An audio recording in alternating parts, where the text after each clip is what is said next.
Du coup, le but d'aujourd'hui, c'est un petit cours sans grande prétention. Ça sera pas grand-chose à côté de ce que Monarch va vous montrer tout au long de l'année. C'est juste un petit peu comment gérer son spot, comment acheter, enfin les démarches à suivre, et puis comment vendre aussi. Peut-être un petit peu aussi de swing trade, puisqu'on fera les grandes UT. Mais voilà, c'est les bases des bases sur comment gérer votre wallet dans les mois à venir. Sans non plus vous fournir la solution miracle, mais deux trois petits tips qui peuvent vous aider, qui moi m'ont bien aidé. Donc, on commence par le commencement, on va prendre Bitcoin. La première chose à faire déjà quand vous avez une asset qui vous intéresse, sans même parler de laquelle, c'est d'aller trouver la charte avec le plus d'historique possible pour regarder un petit peu comment ça fonctionne. Donc en l'occurrence sur Bitcoin c'est l'index tout simplement, mais sur les alts il faudra vous coltiner la charte en général sur KuCoin ou Gate.io, vous le trouvez sur les petits exchanges où il y a pas mal de trucs qui sont listés rapidement. Ou sinon, vous avez le calcul en dollars sur TradingView qui se fait des fois. Bref. Donc une fois ceci fait, il faut essayer de voir, sans non plus rentrer dans les détails de Wyckoff, dans quel régime de marché vous vous trouvez. Donc on va pas détailler les phases aussi, les phases ici, pardon, mais on va juste essayer de comprendre où on en est. Donc il faut savoir que le marché il bouge AQ, réAQ, distrib et redistrib. Donc voir un peu où vous en êtes sur la courbe. Ça c'est le premier truc à faire en grand UT. Donc quand vous voyez, de toute façon c'est pas très dur à voir, hein. Là vous vous doutez bien quand vous êtes au top que vous êtes sur une distrib. En toute logique vous recherchez une redistrib dans ce coin là. Donc quand vous arrivez ici, la première chose à faire ça va être de chercher une AQ. Du moins c'est les probas sur lesquels vous partez. Donc vous savez déjà quand vous voyez des consos, en fonction de quelle était la conso précédente et de où elle s'est faite, sur quel scénario vous partez. Sans même parler d'indicateurs ou de quoi que ce soit, juste voilà, du price action simple, dans des grandes UT, là je suis en weekly, on pourrait le voir en daily aussi, mais il n'y a pas forcément lieu, voilà, vous voyez les structures qui sont là, on perd les niveaux, redistribue. Du coup, la logique veut que là, on cherche une AQ. C'est pas forcément le plus flagrant sur Bitcoin, mais sur les alts, on a eu un falling wedge géant sur plein de trucs. Donc, ça se prenait. Sans chercher forcément l'entrée au petit. Voilà pour ce qui est régime de marché. Je vous donne pas le détail des patterns, vous le verrez tous en cours, et puis j'ai pas le niveau pour vous restituer tout ça, quoi qu'il en soit.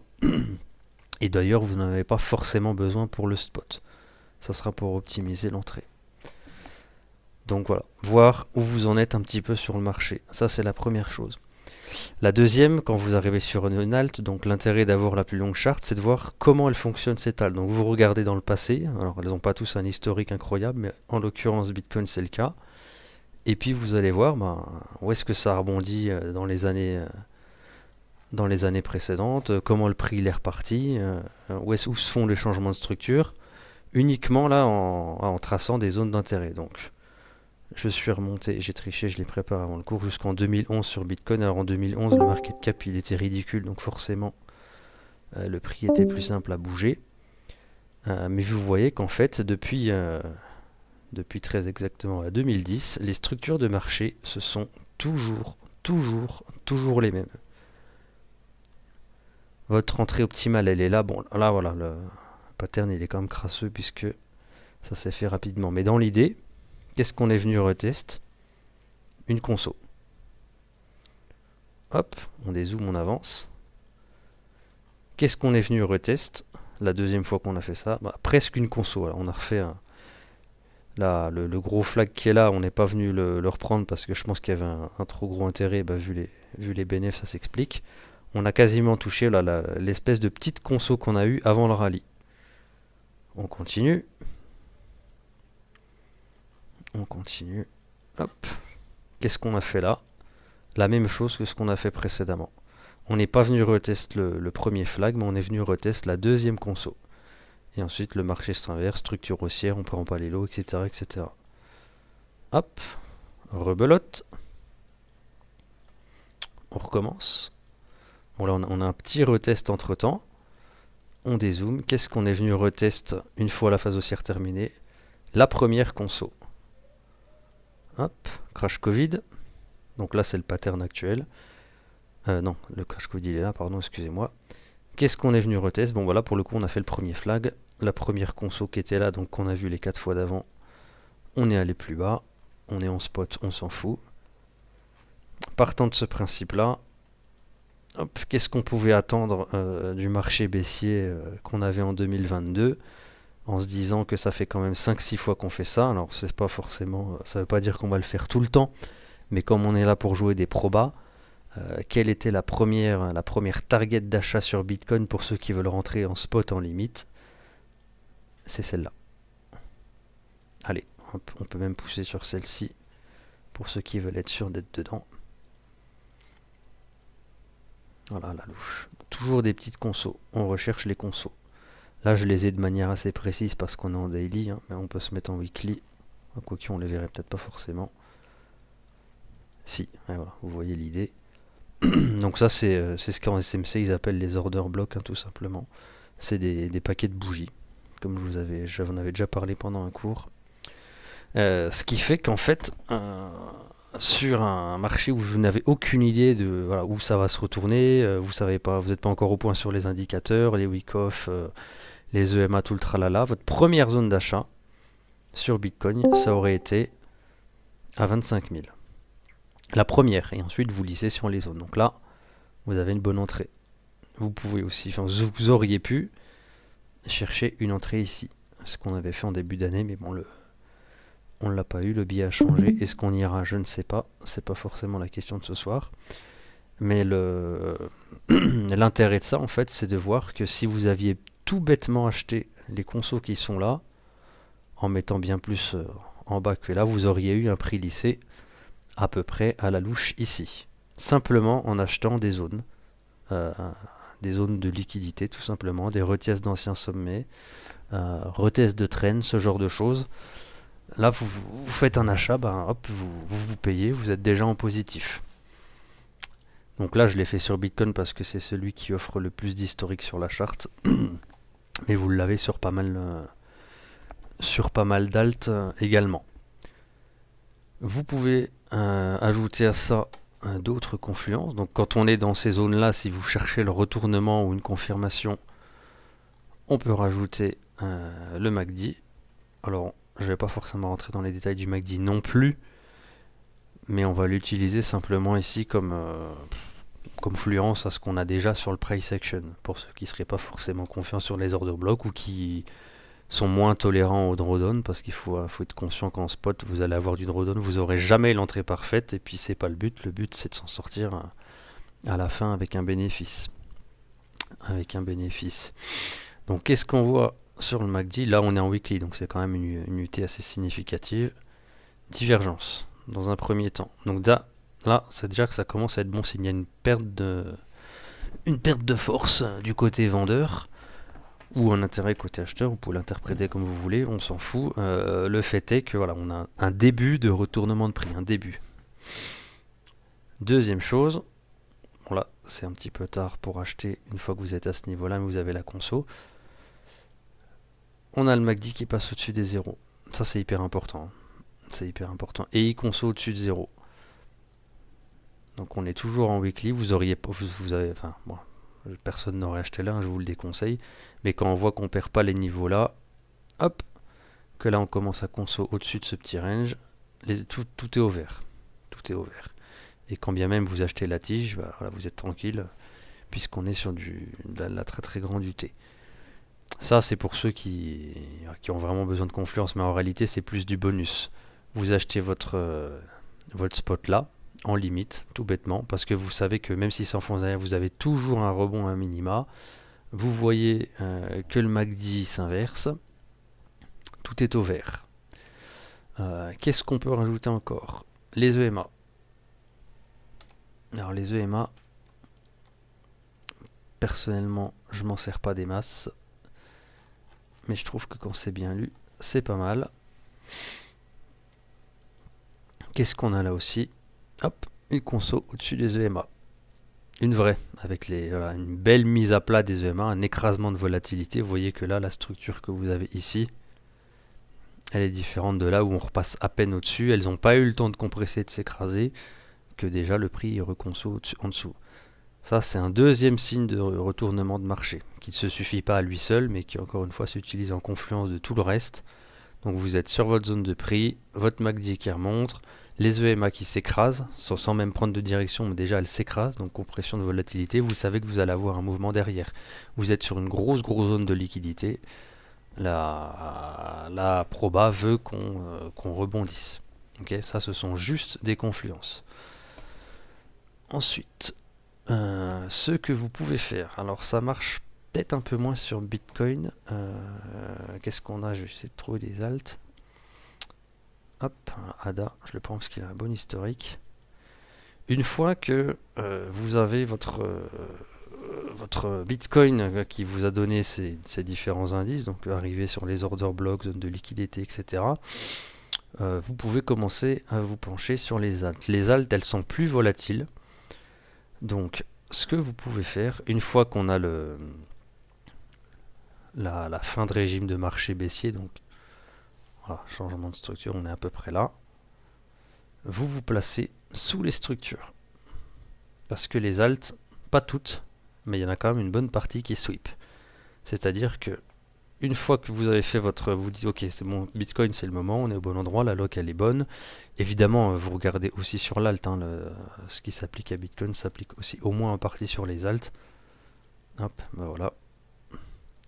Votre première zone elle est là, on ne l'a pas eu. J'ai pas fait le tour des alts ce soir, mais je pense que j'aurais pu trouver des plus propres à vous montrer, mais vous voyez l'idée. On regarde les consos. Donc celui qui veut acheter du ADA parce qu'il y croit dur comme fer ou parce qu'il veut s'exposer sur un projet, alors que ce soit ADA ou autre chose, hein, et qui arrive là en plein bear market, s'il veut en acheter, le premier achat logique, la première zone à acheter, et il n'y a rien à faire avant, en spot du moins, elle est là. 0,40. Voilà, là vous achetez le sommet du flag dans le cas où ça serait hyper bullish, on retrace direct et on vient pas sweep derrière. Ça, très important, les consos de début de marché, qu'on peut acheter quasiment les yeux fermés, pas sur tout, mais sur les alts assez solides, donc celles qui ont déjà fait leurs preuves, je sais pas moi, ADA, DOT, XRP, Litecoin, les trucs bullish du moment, SEI, SUI, ARB, OP, etc. Tous les trucs hype. Bref, tout ça pour dire qu'une fois qu'on est dans la zone d'intérêt, on va rechercher pas forcément un changement de régime de marché, mais au moins une période de range, une création d'une structure. Et là, on va commencer à placer les bails. Toujours en gardant ce que fait Bitcoin à l'œil. Hop. Et donc pareil, vous vous mettez en limite sous la structure. Vous êtes fil, c'est bien. Vous n'êtes pas fil, tant pis. Mais évidemment, vous voyez que ça rejette là, ou que la mèche là, elle a été trop rapide et que vous n'avez pas été exécuté. Rien ne vous empêche d'acheter dans les boxes vertes. Hein, ça se fait aussi. Hein. Faut pas, le but, c'est pas d'avoir l'entrée parfaite, c'est d'avoir une bonne entrée. C'est d'avoir une bonne entrée. Et inversement, si ça enfonce derrière, et ben pareil, on dézoome. De toute façon, il faut toujours dézoomer. On recherche les consos, on lisse le prix et on achète là. Et vous vous retrouvez sur un marché qui a fait en tout et pour tout moins 94%. Vous à faire votre premier achat ici. Donc c'est-à-dire qu'en supposant que ce qu'il faut surtout faire, mais vous ayez all-in ici, ce que vous mettez sur l'achète, vous mangez, vous, un mois 43%, ce qui est quand même impressionnant sur un wallet, hein, j'imagine. C'est pour ça qu'il ne faut pas faire attention tous les jours à votre wallet spot. Votre wallet spot, en période de bear market, il est là pour qu'il y ait de plus en plus de tokens dessus. Vous n'êtes pas là pour faire du pognon dans un premier temps. Vous achetez, 1, les zones de liquidité, et 2, les sweeps potentiels. Les sweeps potentiels. Il n'y a pas toujours le sweep, mais vous pouvez le faire d'une autre manière aussi. C'est-à-dire que de la même manière que vous avez cherché les zones de liquidité dans le grand pattern, vous pouvez le refaire sur le petit. Donc là, par exemple, on aurait pu acheter ici. Bon, ce qui vous fait 3 centimes de plus qu'en bas. Donc ça reste correct. Et comme vous faites jamais un all-in sur l'asset, rien ne vous empêche de mettre là un premier buy ici, un deuxième sur le sweep. Si on continue à redescendre, vous achetez le flag, vous achetez le sweep, etc. Et ça vous fait un prix lissé qui au final est à peu près par là. Et à peu près par là. Et puis après vous avez le retournement. Je sais pas combien de temps on va range, je sais pas ce que ça va donner, mais en tout état de cause, comme vous êtes là pour prendre vos tokens, si vous l'avez acheté à 0,25, vous pouvez, de la même manière à l'inverse, target les zones de liquidité, donc le haut du pattern, éventuellement le retest de ce machin là, je sais pas si on y aura peut-être, et vous payez. Vous payez, c'est-à-dire vous ne revendez pas l'intégralité de votre bag, mais vous remboursez ce que vous avez payé. Si vous avez pris pour 1000 balles d'ADA là, vous faites votre x3, bah vous revendez pour 1000 balles d'ADA là où il vous reste 2 tiers de votre bag. Et vous avez 1000 balles fois, enfin 2 tiers de 1000 balles fois 20 centimes d'ADA. Bref, vous avez constitué votre bag d'ADA. Ça, c'est sans même se soucier de la macro, de qu'est-ce qui va se passer après. Même en ayant une mauvaise lecture de marché, c'est quelque chose qui peut bien marcher. Parce que derrière, il peut se passer ça, on n'en sait rien, mais il peut aussi se passer voilà, ce genre de truc. Donc, toutes les altes sont différentes. Là, c'est un gros market cap, donc ça bouge pas facilement. Mais si vous avez vendu ici, votre bénéfice, si vous voulez continuer à vous exposer sur ADA, eh ben, vous réappliquez la même chose. Vous rachetez les zones de liquidité. Toujours le même principe. Et le sweep. Alors, est-ce qu'on aura les sweeps si c'est bull? C'est pas garanti. Est-ce qu'on aura le retest? Bon, je pense quand même. Mais ça, c'est plus Monarch qui vous aiguillera sur la suite. Mais le fait est que même si vous êtes une chèvre pour lire le marché, vous tracez vos order blocks et vos sweeps. Les sweeps, c'est sur les alts, pas forcément sur Bitcoin. Et vous les achetez, les yeux fermés. Et là, du coup, vous avez, vous avez pris un x2 ou un x3 ici. On recommence là. Peut-être qu'on va faire comme ça pendant très très longtemps. Il faut regarder aussi l'historique des alts. Notamment, on voit qu'entre 2017 et 2020, on a range 3 ans. Donc si vous preniez 3 fois un x2, bah, vous êtes bien. Psychologiquement, c'est quelque chose qui est facile à faire. Si vous êtes patient, tolérant au drawdown parce que vous aurez jamais l'entrée pixel, parce que ça marche pas non plus sur tous les alts, faut pas se mentir, il y en a qui enfoncent, il y en a qui sont boules qui rebondissent direct, mais normalement, si vous en achetez plusieurs, vous vous y retrouvez. Vous en prenez, je sais pas, une trentaine, une cinquantaine. Il y en a peut-être 5-6 qui vont enfoncer, et puis 5-6 qui vont largement compenser, le reste qui sera dans la moyenne. Et le but, en fait, c'est de minimiser votre risque sur le marché. Pas l'exposition, c'est différent, mais le risque, c'est-à-dire que votre bag, il est fait et il est déjà remboursé. Donc derrière, si ça enfonce, vous êtes quand même en positif. Si vous n'avez pas décidé d'en racheter, si vous avez décidé d'en reprendre, bon bah voilà, c'est le jeu. Et si le marché, il décolle, au moins, bah vous êtes exposé. Vous êtes peut-être pas autant que vous le souhaitez parce que vous avez TP une partie rapidement, mais vous vous retrouvez pas les mains vides comme un con à regarder le marché qui décolle. Ce qui a dû arriver à pas mal d'entre nous ces derniers mois notamment. Peu importe. Peu importe. On peut regarder... alors moi j'aime bien regarder XRP parce que c'est une alt très ancienne. Et ça marche bien. Hop. Alors on a plein d'historiques. Et qu'est-ce qu'on voit? Donc ça paraît vraiment très con et très simple dit comme ça. Mais ça marche. Vous achetez les grosses zones de liquidité qui ont un intérêt. Hop, on descend dedans. Et vous le faites bêtement à chaque fois. Et puis vous êtes tranquille. Là, on a eu celle-là. On est venu à peine la toucher. Ouais. Voilà, c'est pixel. C'est vraiment qu'à d'école. C'est vraiment qu'à d'école. Et ça marche aussi en uptrend. On n'est pas là pour ça parce que le but c'est pas non plus d'acheter du spot là, mais ça peut aider notamment pour les swing trades. Vous voyez qu'à chaque fois, bah, vous avez des retests sur les zones. La mèche elle est ravalée, la mèche elle est ravalée. Bon là c'est différent, il y a eu la petite avant pour décoller, mais vous comprenez l'idée. Okay. Le mieux c'est de regarder plein d'assets différents et de voir comment ça marche. Il n'y a pas que les anciennes. Il y en a, vous n'aurez pas toujours ça. Il y en a, vous n'aurez pas toujours ça. Et après, ça peut être intéressant de tracer des trends aussi. Donc j'avais pris OP. OP, c'est plus récent. On n'a pas trop d'historique. Donc si on veut acheter les zones de liquidité, eh ben on voit que là pour le coup, on les a pas tout le temps. On les a pas tout le temps parce que l'asset elle est boule, il y a de l'intérêt, j'en sais rien, peu importe la raison. On s'en fout, le but c'est pas forcément de tout comprendre, mais c'est de dégager du pognon à la fin. Ouais, là, hop, si encore que, on a des mèches, ça va. Du coup, comme on n'a pas plus que ça, bah à quoi on peut s'attendre vraisemblablement sur cet asset? Si ça n'enfonce pas, mais on va toujours parler en termes de proba. Voilà, un truc comme ça. Première zone de liquidité, vraisemblablement un rebond. La deuxième, bah, peut-être le bottom, j'en sais rien. Mais si on se retrouve, ça tomberait quand? Bon, faites pas gaffe à la temporalité, on s'en fout. Mais si vous voyez sur OP que par exemple, vous vous retrouvez là, on est sur la trend. Donc là, on se sert d'une trend parce qu'on a rien d'autre. Hein. La trend, c'est simplement une tendance. On ne peut pas tellement jouer sur les zones de liquidité sur cet asset-là parce qu'elle est boule. Donc on se rabat là-dessus. Vous êtes sur votre trend. Vous êtes dans une zone de liquidité. Dans le même temps, vous allez voir Bitcoin où il en est. Toujours. Hop, et vous voyez que, je sais pas moi, le Bitcoin, il est là. Hop, faites pas gaffe, hein, c'est vraiment que pour vous expliquer, c'est pas du forecast. Hein.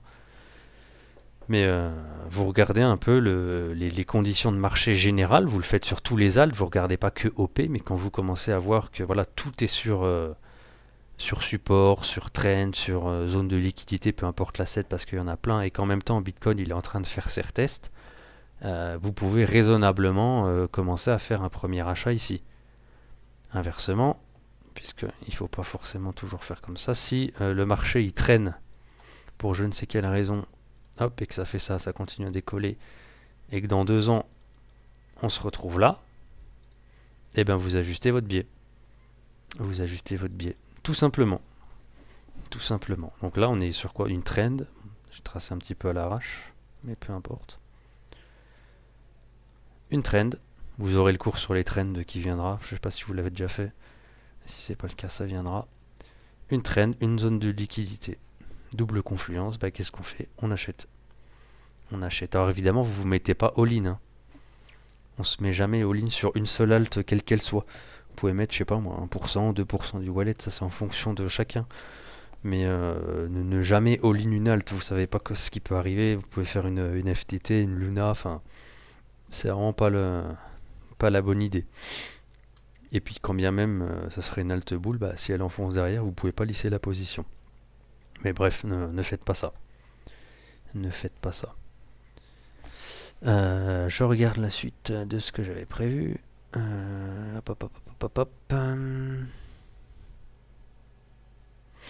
Alors,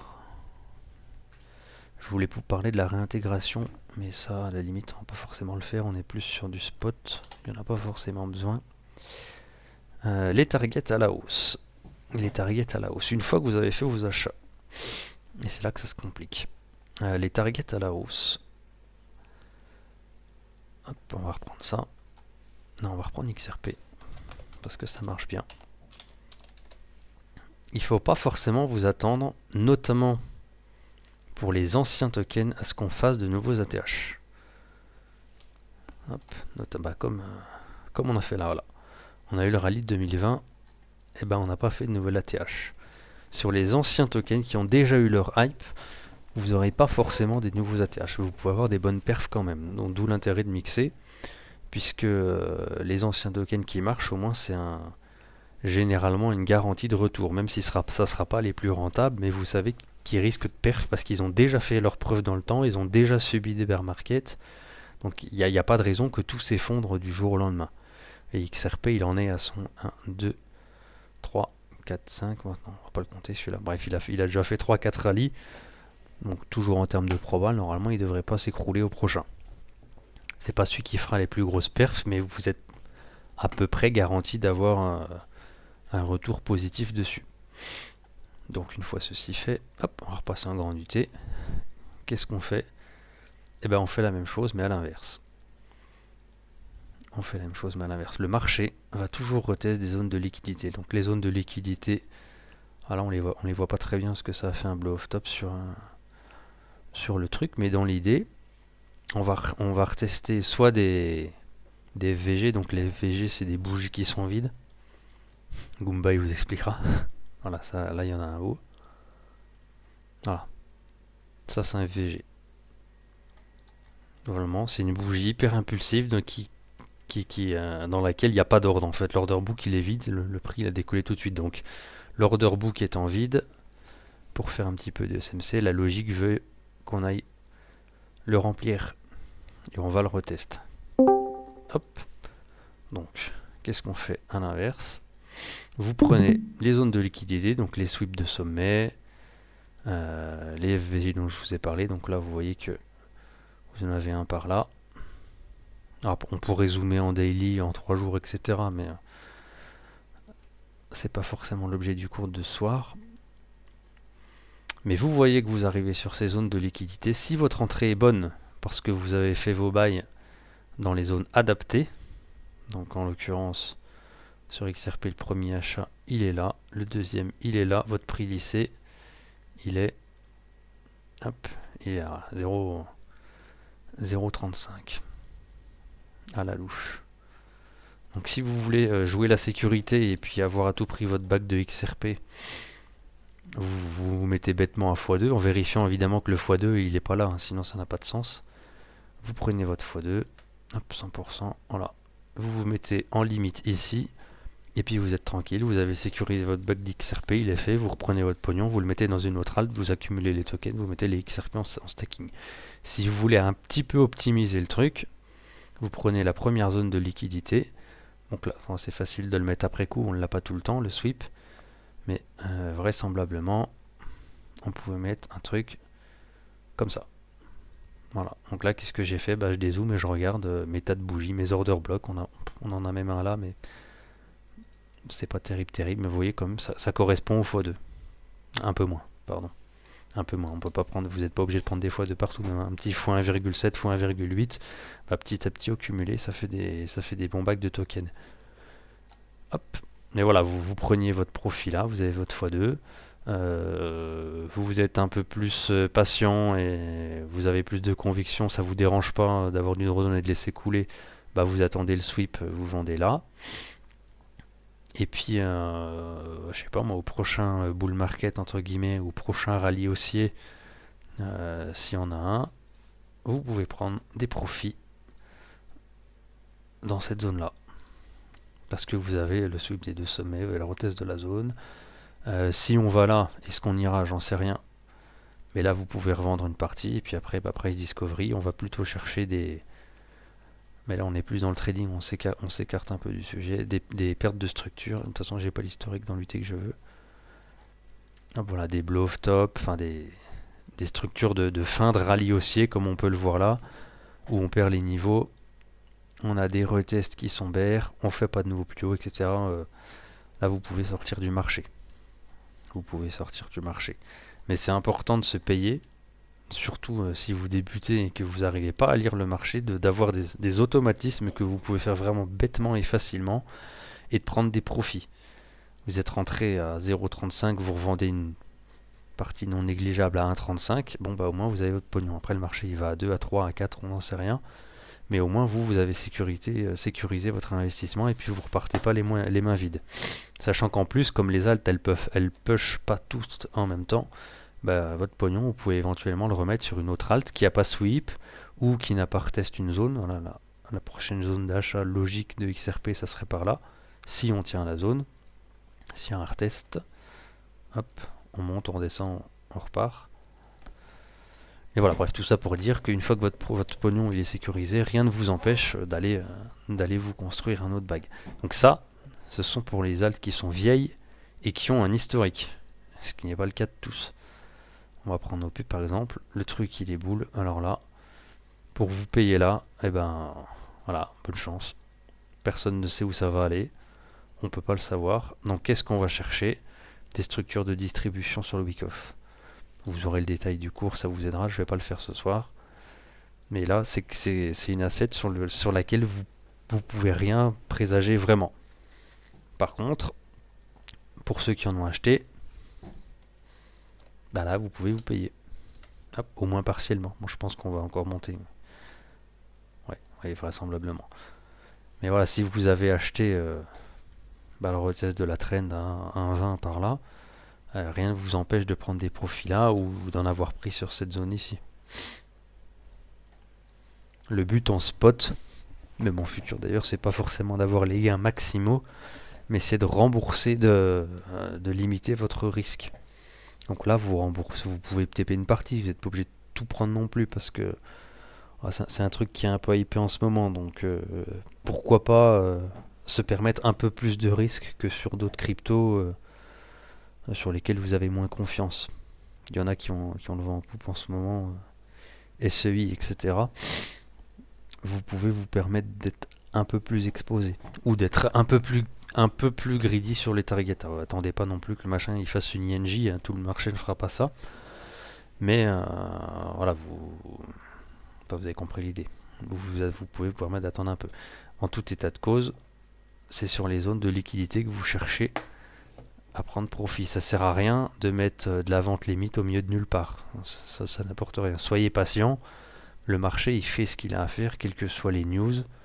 Il finira si les gens ou les algos qui sont derrière, ils ont envie de distrib, bah, ils vont faire monter le prix, puis ils vont distribuer. Ensuite, vous aurez le mouvement baissier. S'il y en a un, bien entendu. Donc voilà, bien penser à faire la distinction entre les alts anciennes avec historique, donc XRP, etc. Et puis les nouvelles, voilà, les trucs hype du moment, c'est ce qu'il faut chercher d'ailleurs, hein, mais vous avez moins, forcément c'est plus difficile de prévoir le prix. Hop, on va essayer de voir SEUSD. Voilà, bon là, dur à dire. Dur à dire. Mais si vous avez chopé, par exemple, moi je sais que j'avais du buy limit ici sur le listing toujours. Bon, je pense pas que je serai fil. Du coup, j'ai acheté la conso, cassure de structure, conso derrière. Ça, c'est un setup que vous verrez en cours. Pareil, vous le verrez beaucoup. Et ben moi, là, tout bêtement, je sais plus où je l'ai acheté, mais j'ai pris mon profit là. Voilà. Et là, le bag, il est remboursé. Bon, en vérité, j'ai pris un peu plus bas, même pour être très franc, mais peu importe. Toujours se payer. Parce que ça peut décoller, tout comme ça peut derrière faire plouf, quoi. Et le problème, c'est que si vous arrivez ici, en étant passé par là, bah, psychologiquement, ça va pas être simple. Après, ça peut décoller derrière. Auquel cas, tant pis pour moi, je serai moins exposé que prévu. Alors, je sais pas si c'est la charte avec le plus d'historique, celle-là. Bon, on va regarder, en l'occurrence, comme j'en parle beaucoup. Voilà, super. Hop, vous avez les EMA. Les EMA, ça peut servir de trend aussi. Pour ceux qui savent pas les tracer. Hop, mais à la louche. Hein. Ah, par exemple, deux cas de figure. Le marché, il enfonce. On n'arrive plus à faire de nouveaux lots. Donc vous savez que la période de rallye est terminée pour le moment. Qu'est-ce qu'on fait? On va commencer à chercher du buy. Donc là, le premier buy logique, il est là. Le deuxième, ça va être entre le sommet ici et la zone là. Voilà. Donc ça fait vaste. Hein.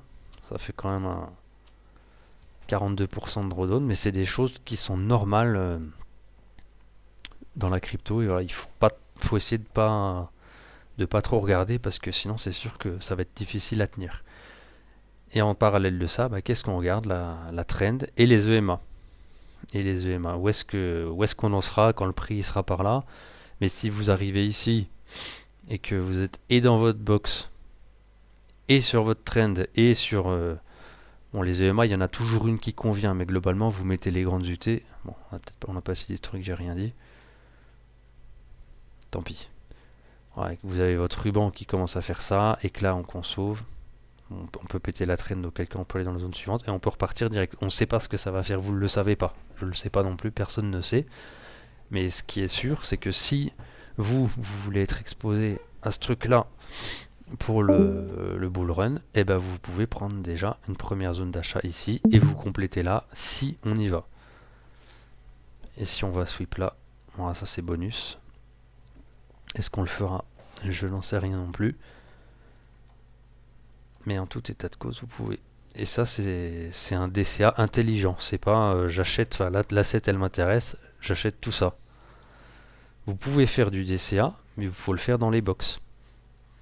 Il faut le faire dans des box. On va aller là. Si on va ici, il y a de bonnes chances qu'on aille tester ce sommet là. Vous voyez, ça sert à rien de mettre un ordre d'achat ici, puis un ici, puis un là, enfin, etc. Les ordres d'achat, vous les concentrez dans les zones d'intérêt. Donc le premier, allez voilà, on va prendre le dessus de la mèche, cher de dire, le premier il est là. Et puis là, après vous commencez à charger un peu. Le sweep du pattern, vous mettez un ordre un petit peu plus gros. Alors évidemment, ça fait quand même beaucoup d'ordres à mettre à la main, ça dépend des wallets de chacun. Et si vous avez la flemme, bah, vous attendez et puis vous regardez la conso, hop, et si on a une structure comme ça, donc je m'égare un peu, mais bref, hop, on casse le range, on a une conso au-dessus, bah, vous pouvez rentrer en market sur la conso. Ça, c'est des setups que moi je prends en futur notamment, mais vous pouvez le faire en spot. Et puis là, bah, on se rappelle ce qu'on a dit au début tout à l'heure sur le week-off. AQ, ré-AQ, mouvement impulsif. Et si ça fail, bah tant pis. Vous achetez ici. Avec un montant supérieur à ce que vous avez mis là, si vous pouvez. Et sinon, bon bah voilà, il y a toujours du risque à être exposé au marché, mais vos zones d'achat, évidemment là c'est pas flagrant parce qu'il n'y a pas d'historique, mais les zones d'achat des cryptos, globalement elles sont bonnes. Elles le sont toutes. Ce qu'on peut faire aussi, c'est regarder le total. Et d'ailleurs sur le total on voit qu'on commence à être sur une zone de prise de profit. Donc vous regardez tout le marché, vous regardez Bitcoin et vous regardez le total. Vous pouvez aussi regarder par exemple pour les chaînes ERC20, bah, vous regardez Ether, ceux qui sont sur Binance, bah, le BNB, etc., le token adapté. Mais il faut regarder plusieurs choses sur le marché. Vous ne pouvez pas juste regarder votre alt et puis passer à la suite. Là, on est sur une zone du total, sur une résistance. Donc, c'est possible qu'on consomme un moment, que ça distribue. Je ne sais pas ce qui se passera. Mais ça, c'est une confluence supplémentaire à tout le reste que je vous ai expliqué. Alors, est-ce qu'on ira sweep ça?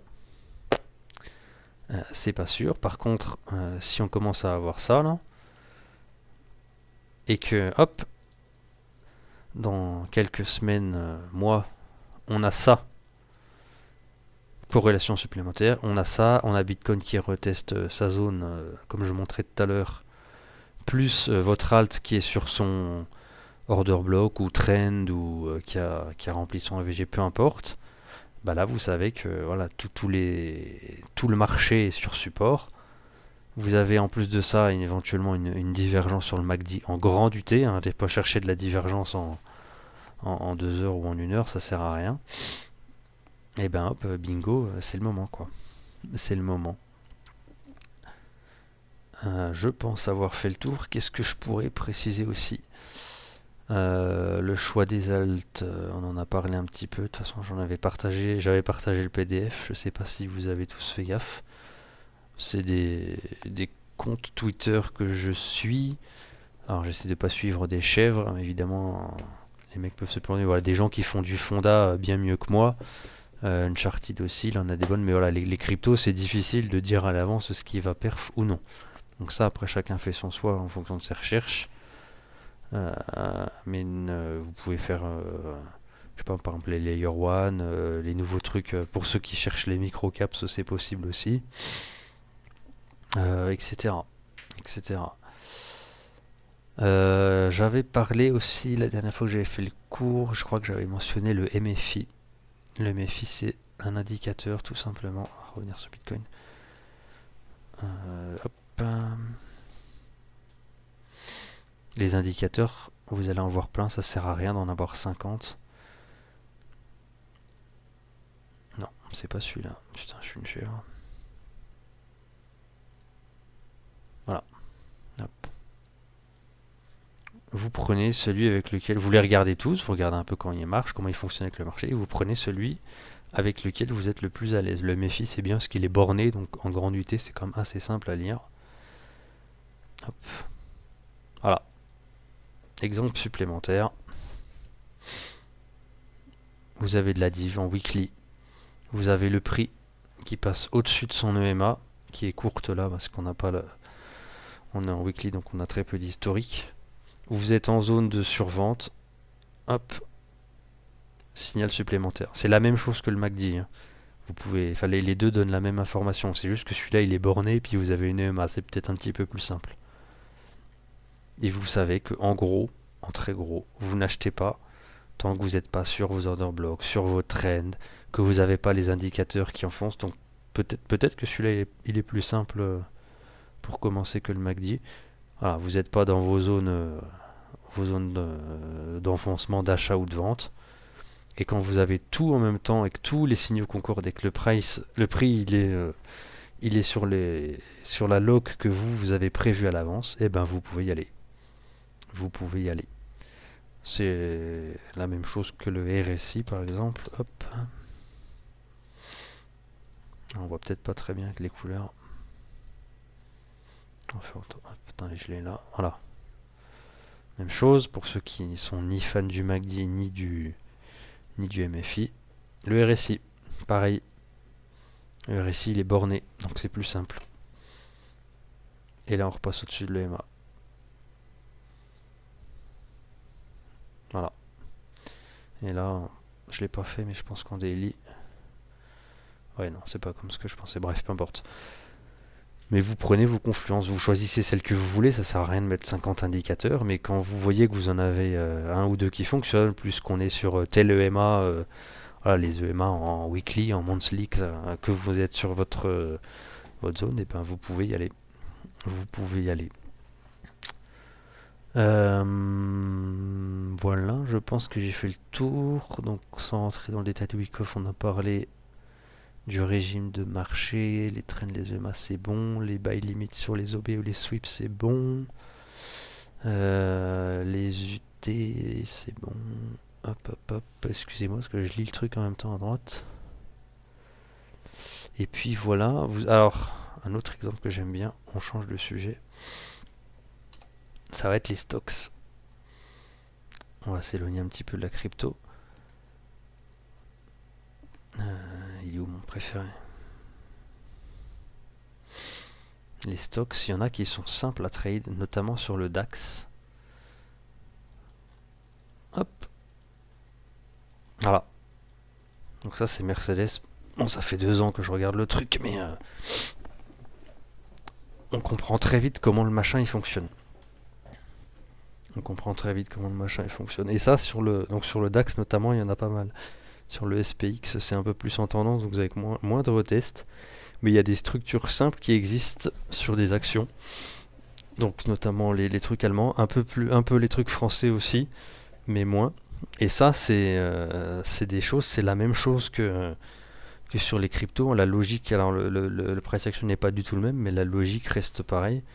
Quand vous arrivez sur le bas de votre range, parce que là ça crève les yeux que c'est un range, hop, vous avez votre RSI qui est enfoncé, vous commencez à repasser au-dessus du price action, au-dessus de l'EMA, pardon. Alors, on pourrait faire la même chose sur le MFI, je pense, à la louche. Voilà, vous avez les deux pour comparer. Donc là, on est en monthly, donc ça commence à être de la très très grande UT. Et vous voyez qu'à chaque fois qu'on est sur le bas du range, on arrive en survente. Donc on est en survente, on est dans le bas du range. Pour ceux qui veulent, on peut même chercher un changement de structure. Donc voilà, par exemple une conso au-dessus du range qui a été établi pour ceux qui veulent rentrer de manière plus précise.